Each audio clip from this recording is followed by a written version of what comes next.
قال لأجل الوطن والدين شلينا البنادق والجعب ونفوسنا نحو الشهادة مشتهية راغبة.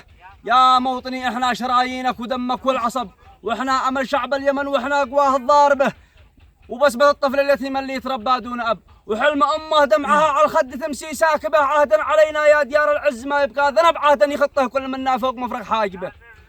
عهدا علينا يا ديار العز ما يبقى ذنب، عهدا يخطه كل منا فوق مفرق حاجبه. شدوا هممكم يا رجال الموت ورميان الصلب، نسقي عدو الله من نيران حمراء لاهبه. لا بد ما نسفك دماهم لين توصل للركب، نجعل جثثهم بالصحاري فوق بعضها راكبه. فالنصر من رب السماء اشرق علينا واقترب، ومن يظن بالله ما يلقى ظنه خايبه. وسلامتكم.